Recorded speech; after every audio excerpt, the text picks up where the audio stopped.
Sexland! Bam! Defend the land. Yes, sir! Yeah. Comment ça va, Cleveland. Alex? Cleveland, Ohio. Ouah, ça va devenir la nouvelle ville, Exactement. le nouveau lieu où tout le monde, tous les agents libres vont vouloir venir. Là, je le sens là. Où tous les gens vont en vacances, dédicace à Joachim Noah. Comment ça va, Alex? Bon, ça va bien. Écoute, tranquille. On démarre le week-end comme il faut. Voilà, c'est ça. On sort d'une grosse soirée de match, mine de rien, quand même. C'est ça.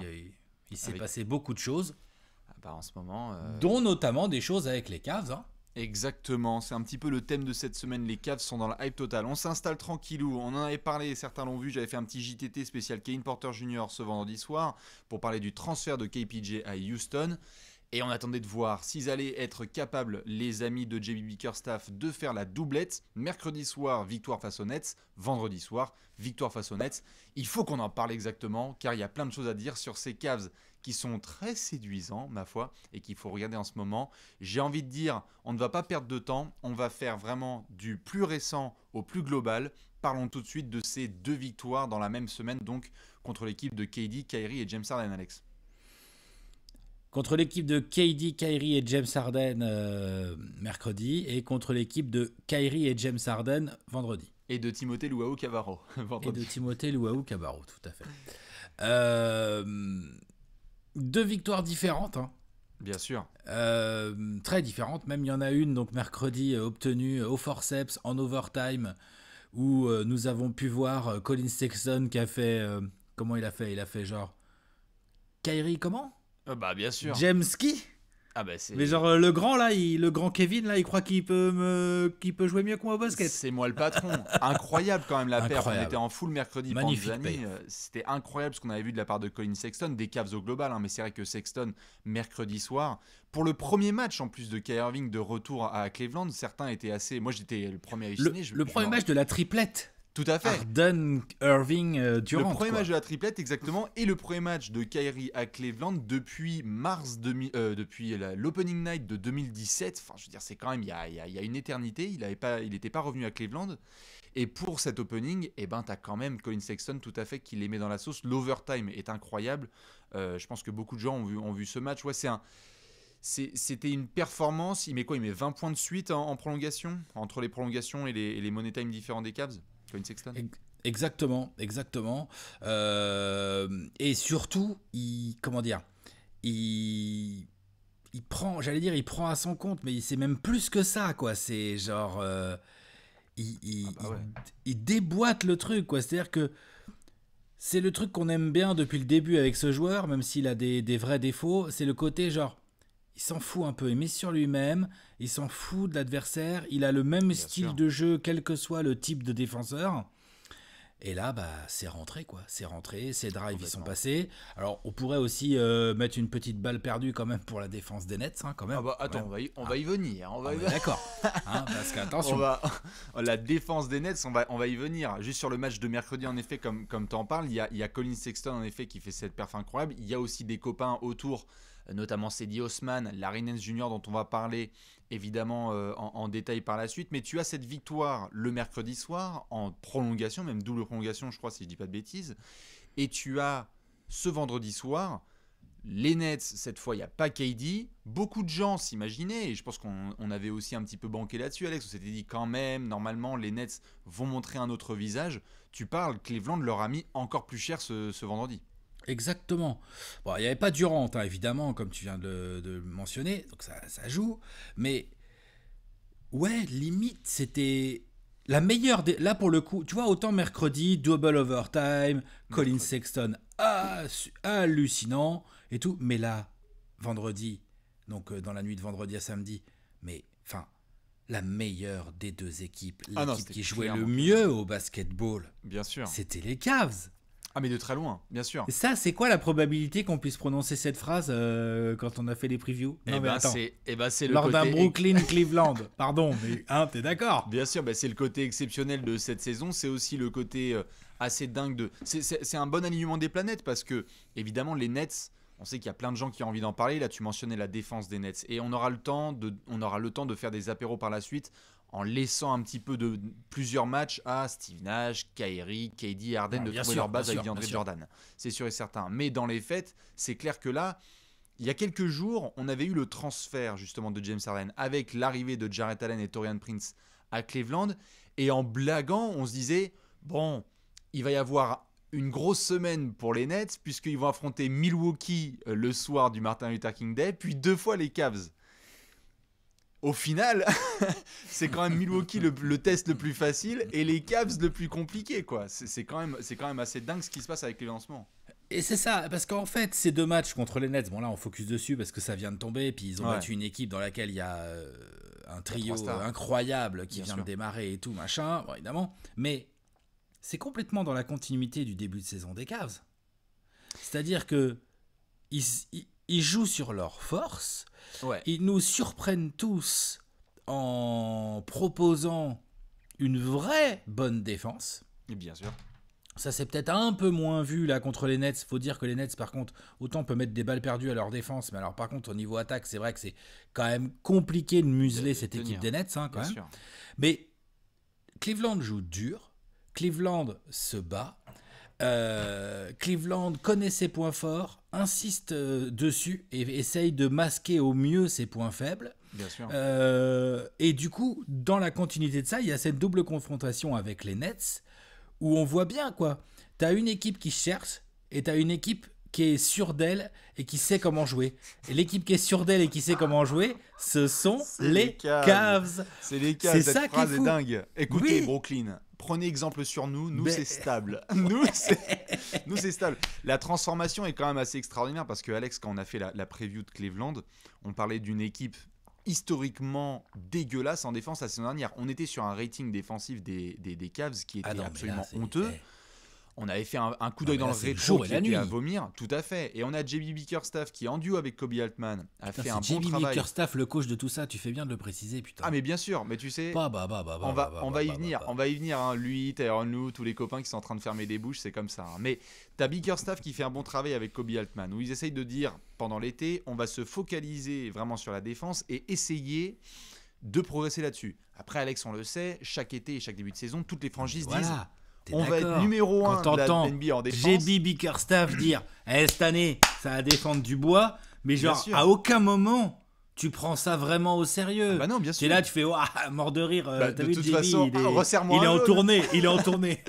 Resserre-moi un pastis, surtout quand il y a André Drummond qui dit moi je suis Defensive Player of the Year. On était là genre attention Zavata, Bouglione. Non, c'est clair qu'on a été tous.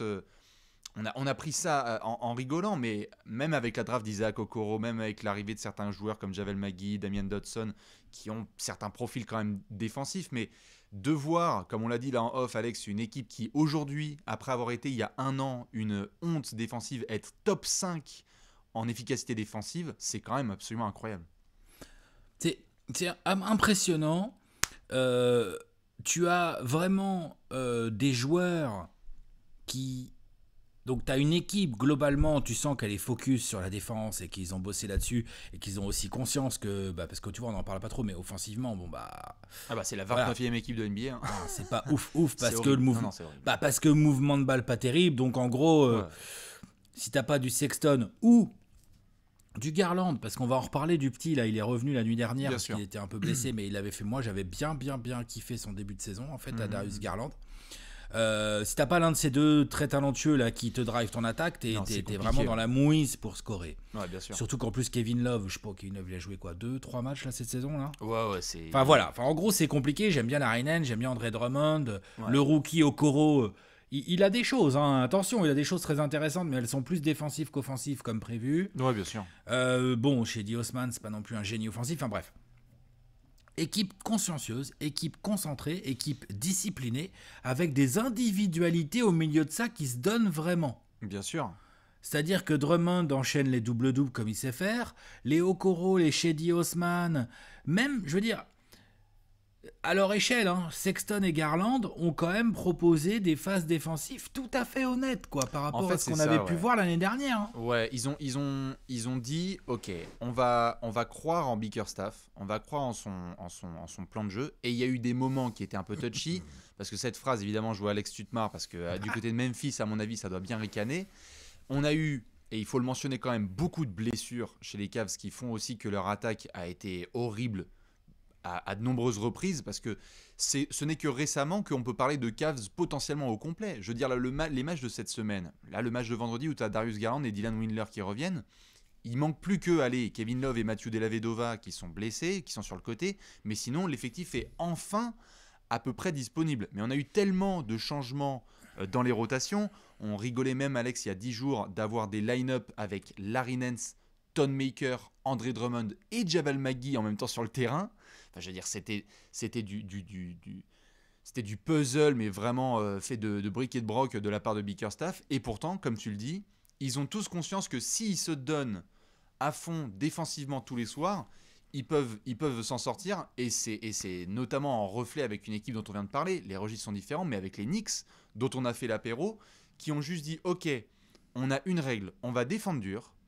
On va avoir un rythme de jeu hyper bas. Regardez les Cavs, hein, c'est la 4e pace la plus Ah faible ouais, de ouais, toute ça la joue pas NBA. vite, hein, ça c'est clair. Ça joue extrêmement lentement. Équipe qui fait le plus d'interceptions de toute la NBA, les D'ailleurs, Cavs. Et donc, du coup, ça casse le rythme et ils vont imposer leur rythme sur 48 minutes.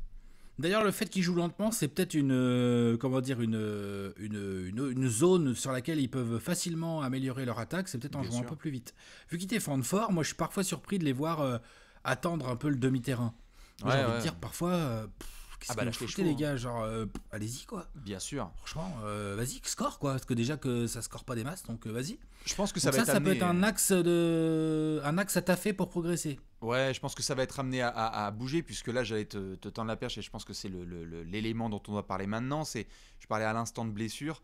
On a des garçons aussi qui viennent d'arriver, Jarrett Allen, Torian Prince. Tu et sais que qui... eux, pour la défense, c'est plutôt bien en plus. Hein, Ah bah, c'est tout genre, à fait, tout à fait. Pour eux, c'est très bien. Et pour le banc aussi, parce que mine de rien, quand tu avais toutes ces blessures, tu te disais, bon, bah, on va essayer de puzzler dans le 5 majeur. Mais maintenant, et on l'a vu là face aux Nets sur les deux matchs, ben, quand tu as des garçons comme Jarrett Allen et Torian Prince qui sortent du banc, bah, t'es bien content quand même. Parce que c'est des mecs qui étaient en sortie de banc d'une équipe forte comme Brooklyn. Là, t'es en sortie de banc d'une équipe plutôt pas forte de base, qui est Cleveland, quoi. ouais, c'est des bons ajouts, ça va leur donner de la profondeur de banc, comme tu viens de le dire. C'est aussi, je veux dire, Jarrett Allen, c'est quand même un très bon protecteur de cercle. Ouais. On va voir comment ils vont organiser exactement leur rotation intérieure, mais du coup, ça veut dire que tu as des pivots vraiment pour tout le temps protéger ton cercle et te battre au rebond. Torian Prince, dans la rotation des postes 3-4, il peut amener un peu de shoot, un peu de qualité athlétique, un peu de défense. Enfin, tu vois, genre, ça devrait le faire normalement Ouais, dans son la rôle, il est rotation. clair, hein. Ouais, bien sûr. Torian Prince, son rôle, il est clair. Mm. Et c'est pas comme si il avait devant lui un gros monstre. Enfin, Torian Prince peut arriver dans cette équipe, sortir du banc de manière peut-être régulière parce que l'équipe tourne déjà, mais en se disant, genre, en fait, si j'atteins vraiment mon potentiel et tout, je peux être titulaire dans ce team, tu vois. Ouais, bah c'est... Genre, c'est pas comme s'il arrivait dans une team où il y a Kawhi Leonard devant lui, Non, ou c'est sûr. comme il avait à Brooklyn, Kevin Durant, par exemple, tu vois. Non, tout à fait, c'est sûr. Maintenant, Donc c'est une motivation, quoi. tout à fait. L'un des joueurs dont on parle peu, parce que c'est souvent comme ça, hein. Regardez, il est juste au-dessus de Bibi, et parce qu'il fait un travail de l'ombre, et donc on l'oublie forcément, c'est Larry Nance Jr. qui, moi, m'hallucine de match en match, soir après soir. Il me rappelle, franchement, hein, il y a eu des moments d'hallucination là sur le début de saison et sur les deux derniers matchs face aux Nets. T'as l'impression qu'il a cette espèce de rôle à la Draymond Green des Warriors, qui est vraiment défensivement la tour de contrôle. Je vais essayer de faire toutes Ouais. les rotations possibles et imaginables. Et en Il est attaque, vachement mobile, hein, latéralement. Moi, complètement. la verticalité, on la connaissait. Hein, genre, c'est pas Ah le oui, fils bah, de son père pour rien. tout à Tu fait. vois. Mais latéralement, Ah non, c'est fort. il bouge bien. Hein. Ouais, hier soir, il y a eu des séquences, ce vendredi soir, il y a eu des séquences en défense sur James Harden où il est switché. Il n'y a absolument aucun problème. Genre, je vais le contenir et ensuite, on va essayer de faire les bonnes rotations. S'il y a un copain qui fait pas son travail, je vais l'aider.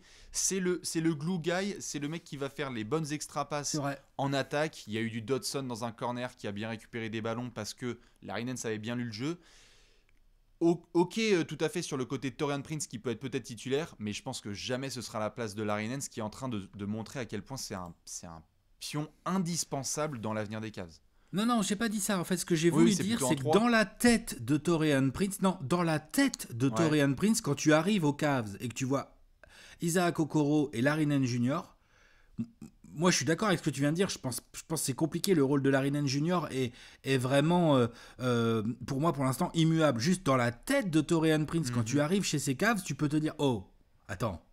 Ok, il joue bien, c'est génial, je suis dans une bonne équipe, mais genre je vais sortir du banc, je vais me donner Ouais, à bien fond sûr. parce que là il y a vraiment, Tout il à y a fait. vraiment un truc, j'ai des minutes à prendre, voilà, tu vois, je veux dire, il y a genre si Torian Prince se dit, waouh non c'est mort, il y a un rookie là, Isaac Okoro, ou il y a Larry Junior, je suis baisé, je me résigne, je joue 12 non, Ah mais non, non, c'est tu vois sûr. c'est pas possible, c'est Bien ça que j'ai sûr. voulu dire. Ouais, ouais, ouais, Pour ouais. lui c'est bien parce que c'est motivant Bah, c'est et sûr. donc c'est bon pour l'équipe. Et toute l'équipe est compétitive en ce sens. Là, on l'a De toute vu, façon, ils ont. Oui, vas-y, je t'en prie. L'équipe là, là le vrai truc c'est qu'est-ce que tu peux faire pour obtenir quelque chose en échange de Kevin Love, quoi. Bah, Hein c'est ça. pour, C'est pour travailler ton effectif encore mieux, quoi. Bien sûr, Kevin Mais Love là, qui cette clairement, saison. Pardon. Kobe Altman, bah là, clairement, Kobe Altman, à mon avis, c'est ça qu'il a en tête. Hein. Ah, bah, bien sûr. Tu as Kevin Love qui est sur le côté du terrain, qui est payé 31 millions cette saison pour applaudir. On va pas se mentir, c'est ça le rôle. Je veux dire, il va pas. Là, si Kevin Love est demain matin dispo, on vient de parler de ce qui se passe avec Larry Nance Jr. On vient de voir certains aspects hyper frustrants offensivement avec André Drummond, mais en défense, on a vu quand même certaines choses. C'est très montagne russe, hein, André Drummond qui a été vraiment naze ce vendredi soir contre les Nets, mais qui a été bon à d'autres moments. Kevin Love, Alex, je pense qu'on est d'accord, il revient demain de blessure, il va pas chambouler les rotations et demander à être titulaire et à être titulaire. C'est d'ailleurs un coéquipier qui a montré au fil des années que s'il fallait s'ajuster par rapport aux besoins de l'équipe, il le ferait. Et donc Kobe Altman chercherait plutôt à le transférer. Bah, le truc, c'est que tu améliorerais certainement ton attaque, mais le problème, c'est que tu vas briser tout l'équilibre défensif que tu as mis en place, donc je vois pas comment c'est possible. Non, mais en attaque, je veux pas faire offense à Larry Nance et à André Drummond. Larry Nance fait des efforts, voilà, et André Drummond, il essaye de... Ok, très bien, mais genre, pardon, Kevin Love, genre en attaque, il les explose. Il a un vrai shoot, il a un jeu de passe, bien sûr. pardon. Il peut même jouer au Non, non. poste, bien sûr. Exactement, non. Mais du coup, c'est clair que tu vas pas casser cet équilibre-là. C'est pour ça que je le dis clairement. Genre là, t'es Kobe Altman, tu fais bon. Alors, comment je peux faire? Parce que le problème, c'est le contrat, c'est Qui le je mec vais qui en se fumer blesse. C'est ça. C'est là, tu fais ta liste des GM. Alors, attends, où je suis? Qui aux Knicks? Ah mince, les Knicks, non, on peut plus les enfumer maintenant. Merde. Ah merde, les Bulls, ils ont... Ah, il est Putain, où c'est ton un Ricardo peu, Savas? c'est un peu le désespoir Mince. à Portland quand même. Hein. C'est un peu le désespoir à Portland. Faudrait peut-être aller J'ai chercher. essayé d'enrhumer Portland, mais ça va être compliqué. Après, je Ça sors va la être punchline sur compliqué. Portland, mais évidemment, comme tu le dis, il y Neil a des Olshey, franchises. tu le fais pas comme ça. Hein. Non, mais tout à fait. Je sors une punchline sur Portland parce qu'il y a eu des rumeurs au fil des années entre Kevin Love, Damian Lillard et compagnie. Oui, mais Dieu sait s'il y t'es aura des d'accord. franchises qui ont se positionné sur Neil Kevin Love. Olshey, dispo. Tu le fais pas comme ça. En plus, il a fait un très bel Non. été. Il a juste pas de peau. Il a des blessés partout. Bien parce que sûr. bon, bah voilà, c'est Portland. Il y a un cimetière indien sous la salle. Enfin bon, bref. Non, mais bien sûr. Ça Moi, change pas, quoi. Tout à fait. Tu Moi, vois je faisais juste une référence au fait qu'il y a des franchises. J'adore Neil Olshey. On peut parler d'autres franchises. Il y en a qui vont se retrouver dans des situations de Les Kings. désespoir. Kings. Peut-être les Kings, mais d'autres franchises qui sont dans le désespoir et qui vont se dire, pour satisfaire ma star ou pour m'assurer que je peux passer un step, peut-être qu'un Kevin Love que j'intègre, whatever pour le salaire, ok, il y a du 30 millions par année qui est encore garanti sur les prochaines saisons, mais peut-être que je l'intègre maintenant dans mon effectif, ça va le faire. Donc Kevin Love à surveiller. Malheureusement, je pense que Alex, vu le deal, ça reste toujours aussi compliqué de le transférer, de trouver quelqu'un qui donnerait énormément en échange. On vient quand même de voir des transferts qui ont eu lieu Combien là. d'années il fallait lui donner. reste, tu sais ou pas? Ah bah en plus de celle-là, je crois qu'il lui en reste deux, hein, si je dis pas de bêtises. Quoi? Ou sinon Ah une. là là, attends, bouge pas, je vais aller checker un truc avec les salaires là. Kevin Love, bref, je l'ai. Hein. Bah. Il doit lui rester. Oh là là, il lui en reste deux Ouais, il derrière. en reste deux. Et garantie. Hein. Une à 31 et l'autre elle est à 29. C'est Ça ça. baisse un peu, mais bon. 2000, ouais, Il reste 2020-21. 60 millions à filer encore derrière, quoi. Ouais, l'extension elle a été de 120 millions sur 4 ans signée en 2018. Donc c'était pour l'année suivante. Et Puis ça Et nique on pas est mal sur la 31 flex des millions Cavs, cette en saison, plus. 31 millions la saison suivante et en effet 28,9 millions la dernière saison de la saison 2022-2023. Donc compliqué quoi. Compliqué parce que t'es d'accord là, les Cavs. Bon, on va voir comment ils vont continuer leur saison.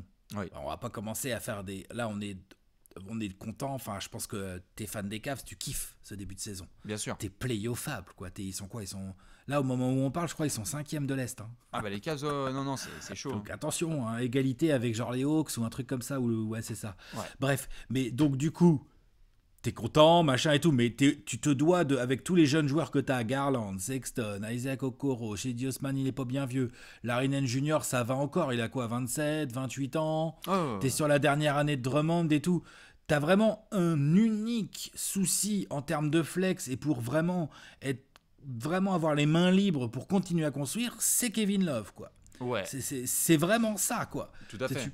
Tiens, c'est fou. Je pense que sur Love, évidemment, on va voir sur les prochains mois ce que ça donne parce que on connaît la routine. Hein.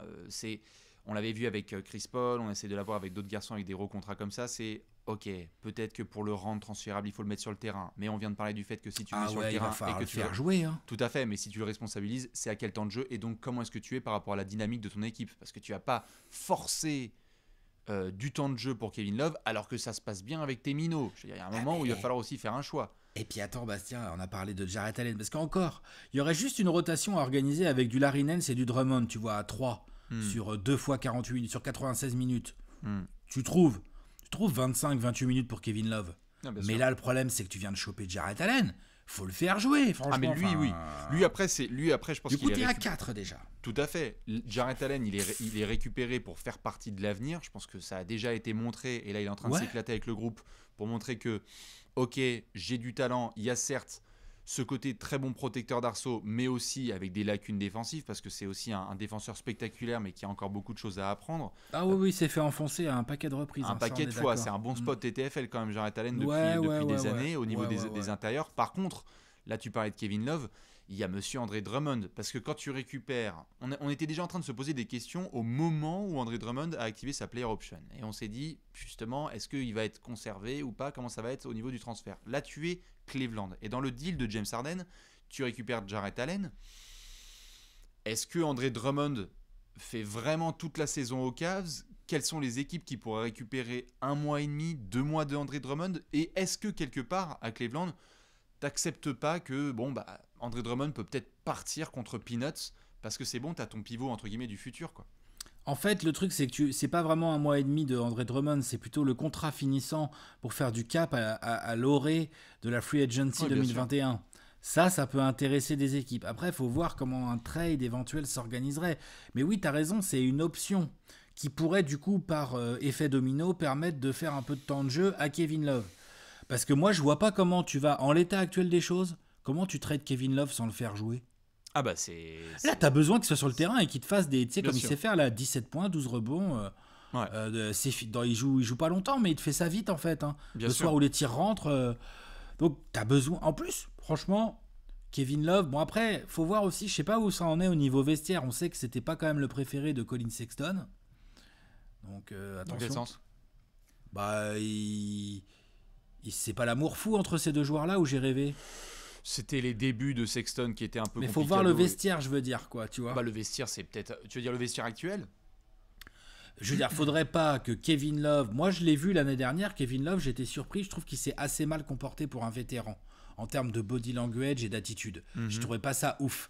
Après, je dis pas que c'est que de sa faute. Je pense que Sexton est casse-couille. Je pense que le management... Enfin bref, je suis d'accord. Juste, Kevin Love, à l'âge qu'il a, le contrat qu'il a et l'expérience qu'il a, faut aussi qu'il réalise que là, s'il veut pas être genre en bout de banc, je suis vache, mais genre sur le banc des Cavs avec pas beaucoup de minutes pendant encore longtemps, en fait, faut aussi que ça vienne de lui. Hein. Bien sûr. Je pense que là-dessus... Moi, je suis assez confiant dans le sens où on peut dire ce qu'on veut de Kevin Love, mais depuis ses débuts en NBA et depuis qu'il est arrivé à Cleveland et même avant à Minnesota, c'est quand même un coéquipier qui a montré avant tout une passion pour le collectif avant sa propre individualité, que c'est un mec qui a été loué par bon nombre de coéquipiers pour sa capacité justement à encourager les gars. Ça se voit en ce moment. Ok, c'est la cheerleader la mieux payée de NBA. Il est à 30 millions et donc il s'éclate quand Colin Sexton met tous ses défenseurs dans la sauce mercredi soir. Je pense qu'il serait capable de s'ajuster à quelconque type de rôle qui va lui être filé par Bickerstaff. En fait, franchement, dans l'idéal, tu vas aller voir Kevin Love et tu lui fais « Gars, on peut faire vraiment un truc bien si t'acceptes, avec un bon temps de jeu, hein, mais d'être notre 6e homme de luxe. Quoi. Genre, tu t'es en sortie de banc, je suis désolé, mais on peut pas casser notre doublette défensive Larry Nance, André Drummond. T'es un des premiers gars qui sort du banc avec Dodson, avec Taurean Prince, etc. Faut voir comment ça se passe avec Jarrett Allen, mais Avec Shady Osman, Tout ouais, à ouais, fait. tout à fait. Ouais. mais pour le coup, il faut que tu acceptes ça parce que si ça tu l'acceptes pas, regarde, toute la hype nous montre qu'en fait on se débrouille mieux sans toi. Donc tu vas te retrouver avec une image de merde. Hein. Eh oui, c'est ce que je dis. Donc tu es quand même bien d'accord t'as pas le choix, faut le faire jouer, faut le réintégrer à ta rotation as soon as possible pour éventuellement en faire une valeur transférable le plus vite possible, quoi. Ouais. Moi, je pense vraiment. Hein. Non, bien sûr, bien sûr. À moins que Kevin Love, en sortie de banc à 25 minutes par match, il puisse encore te mettre son 17 points d'Irbon, là, et que du coup, tu as envie de le garder comme ça, tant pis, tu le payes. Parce que tu as un banc vraiment cool, du coup. Allez, peut-être pour encore 8 mois, quoi. Tu vois, peut-être encore un an, et puis cet été, tu vois ce que ça donne, parce qu'il y a des franchises qui vont se dire, allez, j'ajouterais bien ça dans mon groupe, parce que je le vois bien, soit en titulaire, soit en 6e homme.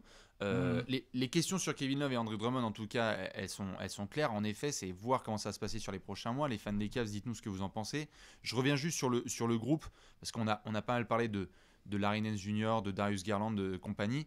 Bon, en soi, il y a l'explosion là de Colin Sexton médiatique avec le match face aux Nets, parce que ce sont les Nets, comme tu l'as dit, de James Harden, Kyrie Irving et Kevin Durant. Statistiques, hein, il score beaucoup cette saison-là. Et il a quasiment 27 points par match. Hein. Et j'allais y venir, on est sur quand même globalement un Colin Sexton qui avait montré des progrès la saison dernière, qui est en train de nous faire un début de saison. C'est en deux mots, c'est une saison de All-Star, c'est ça, c'est en deux mots. On est sur vraiment un début de saison de All-Star. Ah non, mais quitte à balancer des phrases sans trembler du menton, il y a celle-ci aussi. Hein. Bien sûr. C'est vraiment très propre. Je crois, si je dis pas de bêtises, qu'il n'a pas fait un seul match sous la barre des 20 points sur cette saison. Je sais pas, j'ai pas sous les yeux, mais c'est possible. Je crois qu'il a fait 0 match sous la barre des 20 points et que ce sont encore des pourcentages extrêmement bons. Il a trouvé son rôle et son range, quoi. C'est plus le côté pitbull un peu fou qu'on voyait à ses débuts. Ça y est, le jeu ralentit pour Sexton. C'est beau à voir. C'est vraiment chouette. Il a un coup de rein assez incroyable, on l'avait repéré. Par contre, on lui reprochait les choix, notamment dans ses finitions. En plus, il essaye. Après, tu sens que c'est pas son point fort, mais il essaye de plus en plus de servir des copains après avoir fait des différences. C'est de mieux en mieux, hein, putain. C'est de mieux en mieux. Je suis d'accord, parce qu'il faut pas oublier qu'il a que 22 ans. Ah non. Donc il a encore le temps de progresser. Par contre, son coup de rein, son handle, ça c'est impeccable. À mi-distance, on savait qu'il était bon. À 3 points, là, je le trouve vraiment fort cette année. Là, il fait des bons choix et tout, derrière les écrans ou tout. Donc, non, là, ça y est, on a un Colin Sexton. Franchement, je suis bluffé. Hein, moi, je dois le dire. Hein, moi, je suis bluffé par Colin Sexton. Je suis bluffé par la défense globale, l'énergie, l'envie et le hustle que mettent les Cavs dans chaque match. Hein. Ouais. Genre, en fait, là, maintenant, on est dans un mode où, genre, tu joues les Cavs, bah, tu sais que ça va être un match difficile, quoi. C'est chiant, ouais. C'est chiant parce que, putain, ils ont un banc profond. Celle-là, ils défendent bien. Bah ouais, non, mais c'est cette saison. Les Knicks et les Cavs sont extrêmement satisfaisants et impressionnants. Non, mais c'était totalement inattendu. Je t'avoue que sur Sexton, je suis, entre guillemets, un peu moins surpris parce que j'ai beaucoup aimé ce joueur assez tôt. Il a montré à Alabama en université des choses assez dingues. Et l'année dernière, déjà, il prouvait que le jeu pouvait être ralenti pour lui, donc il suffisait d'avoir un cadre qui soit assez bon. Le plus hallucinant, évidemment, là où je te rejoins, c'est côté défensif. Comment on peut passer d'une telle passoire historiquement dégueulasse à quelque chose d'aussi solide c'est sans juste, avoir chamboulé ton c'est juste équipe. l'effet Okoro alors? C'est juste ça alors? Mais c'est fou, c'est quasiment le seul joueur qui a changé. Et c'est pour ça qu'on en vient à ce garçon qui, je pense, chamboule le plus le script. Malgré l'image qu'il avait, c'est JB Bickerstaff, quoi. C'est-à-dire qu'on est sur un coach qui nous a montré entre Houston et Memphis que certes, il est là depuis longtemps dans les rangs NBA, mais il avait une image de coach sympa, centre aéré, quoi. Mais exactement, centre aéré. Jamais de la vie, je pensais que les Cavs allaient avoir une équipe défensive avec Bickerstaff. Voilà, faut le dire. Et c'est ça que moi qui me choque le plus, c'est le côté, en fait, JB Bickerstaff, il a la main sur son vestiaire et sur l'identité des Cavs, et il fait non les gars. Kevin Porter Jr., ça ne passe pas avec ce qui s'est passé récemment dans le vestiaire. Donc Kobe Altman, il faut qu'on enlève ça, il faut qu'on enlève les mauvaises herbes, il faut qu'on garde notre groupe. Franchement, si on devait faire un classement le groupe vit bien, putain les Cavs, ils sont top 5. Ils sont pas mal. Hein. Ouais. Le groupe vit très très bien à Cleveland, c'est super. Je te tends juste une petite perche sur un dernier élément parce que c'est celui qu'on aime bien faire à chaque fois. Les prochains matchs, on a Celtics et Lakers qui arrivent sur le programme. Donc là, donc 2 victoires apparemment, hein, puisque dès qu'ils affrontent. Écoute, hein, vu la petite forme que tiennent les Celtics en ce moment en plus. Non, bien sûr. Après, tu vas pouvoir jouer les Pistons, les Knicks et 2 fois les Wolves. Ça, à la limite, je le mets de côté. Je donne surtout rendez-vous et là je veux bien ta réaction là-dessus, à partir du 4 février. Je pense que là ça va être un bon test parce qu'on a ce qu'on appelle le virage de la mort pour les Cavs. Clippers, Bucks une deuxième fois, Phoenix, Denver, Portland, Clippers.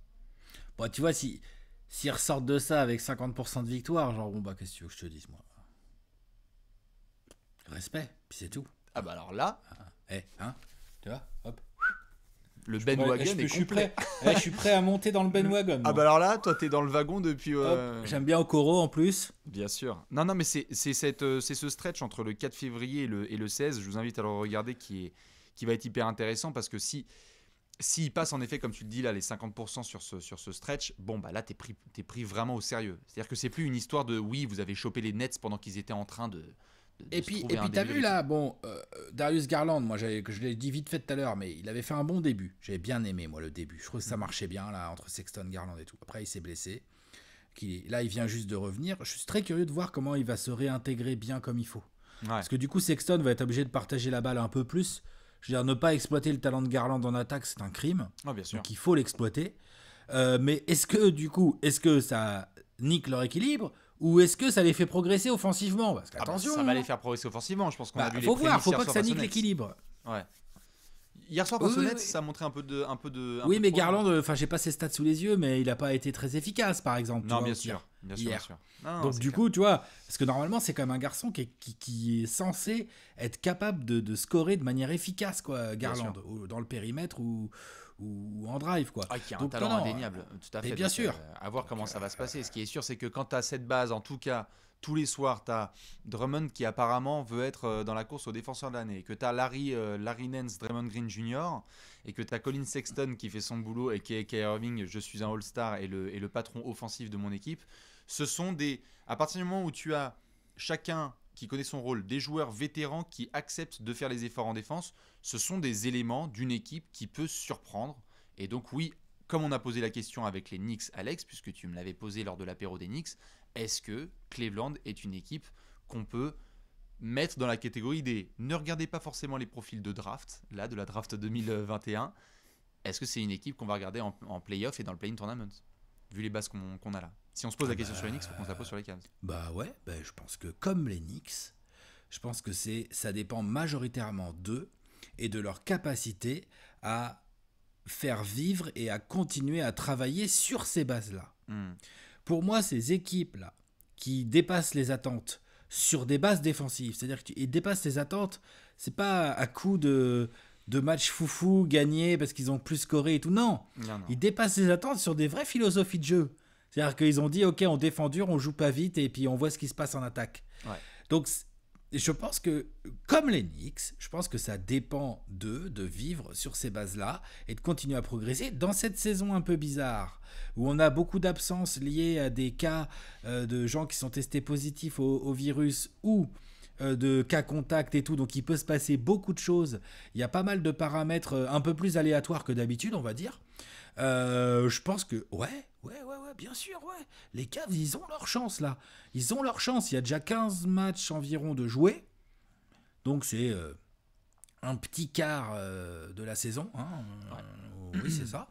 Oui, bien sûr. Non, c'est un premier échantillon sur lequel on peut se juger. Si les Cavs jouent comme ils jouent là tous les soirs, bah ouais, il peut avoir 50% de win à la fin de la saison et donc être playoffable, play-inable, tu vois, top 4 voilà de quoi. l'Est, puisque 50% de victoire à l'Est, ça te donne le top 4. Non mais tu me demandes, bah oui, j'y crois. Oui. Non, en fait, comme les Knicks, j'y crois en fait. Bien sûr, c'est pour ça que je pose juste la question, parce que c'est des franchises où on se disait justement... dans le fin fond des 30 prévus en 30 jours, qui va être l'équipe la plus basse, les Knicks ou les Cavs? On était en train de se demander qui va être top pick. Moi, je veux bien la réponse tous les demi comme ça dans un mouchoir de poche. Tout à fait. Moi, je veux bien la réponse des gens là-dessus, sur Knicks versus Cavs, sur la longueur, en qui vous croyez le plus, parce que même si ce sont des équipes assez différentes, on l'a dit, on est sur un contrôle de la pace vraiment bas, une grosse défense et des joueurs capables de faire la différence. Dites-nous ce que vous pensez de tout ça. Nous, Alex, évidemment, on va suivre les prochains matchs. Je le rappelle donc, 25 janvier, déplacement à Boston. Le 26, le mardi, tu reçois les Lakers. Et on fera un petit point le 15 février, après ce gros passage dont je parlais tout à l'heure, avec donc Clippers, Bucks, Suns, Nuggets, Blazers et Clippers.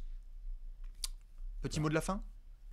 Petit mot de la fin, voilà, 2 équipes avec les Knicks qu'on avait mises plus ou moins côte à côte, genre autour de la 13e place. Alors elles vont peut-être être côte à côte, mais peut-être plus autour de la 6e place. Oh putain, quelle phrase.